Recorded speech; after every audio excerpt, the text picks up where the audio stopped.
Hey, yeah.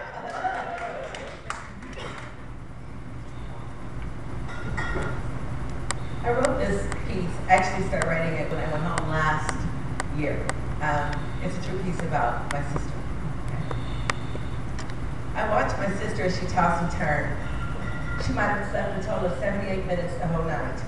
What really bothers me is that in the last 7 days, she hasn't slept more than 30 consecutive minutes. Because when she does go to sleep, she wake up crying, fighting shadows, because she thinks she feels something attacking her. My sister has been diagnosed with fibromyalgia, Sjogren's, lupus, high blood pressure, diabetes, depression, and night terrors. As she struggled to get out of bed, I could tell she's in pain. So I asked her, how are you feeling? And she responds, I have this throbbing, piercing, sharp pain in my arms and legs. She has also had a migraine for the last 7 days. I watch her as she's rubbing the areas that I massaged for her the night before, thinking it would help her, but it only caused her more pain. I asked her, what did it hurt exactly? And does she have to do anything to make the pain come? She said, yeah, move, walk, talk, cough, sit up, sit down, eat. That's all I have to do. And that's when I tried not to cry. I can't imagine getting that kind of pain every day. She stood up and she vomited as she ran her way to the bathroom. She had lost 35 pounds in the last 6 months. She has a rash on her face, back, and her arms, and dark lesions on her chest. She asked me to get her medication. Well, when I went to the dresser, there were 19 different bottles, and I didn't know which one to get. So I picked up one, and I read the side effects. Change in appetite, constipation, dizziness, drowsiness, dry mouth, headaches, increased sweating, nausea, nervousness, restlessness, taste changes, trouble sleeping, vomiting, and weight changes.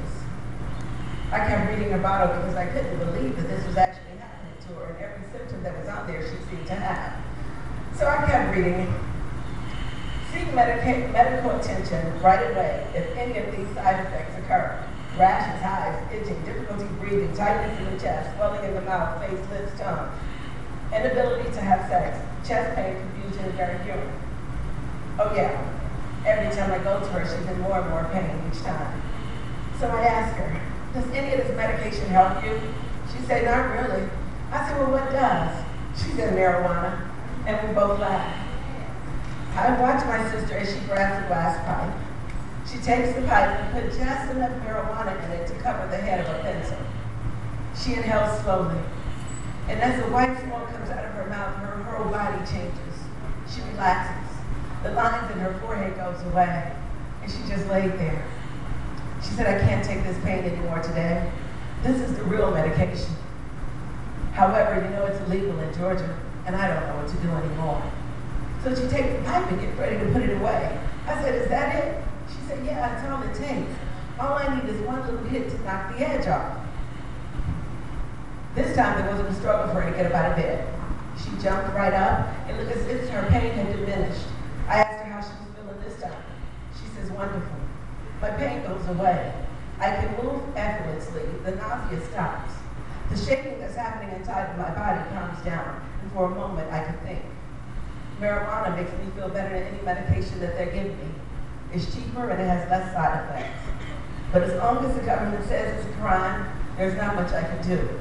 You see, Mary has 2 kids, Mary and Joseph, and she doesn't want them to see her mother getting high. So now I ask, the same government who won't allow her to buy medication says that we can buy alcohol and tobacco. The same government that won't allow her to smoke marijuana allows us to kill our children voluntarily. The same government approves drugs as long as they can tax it. So I ask, should marijuana be legal?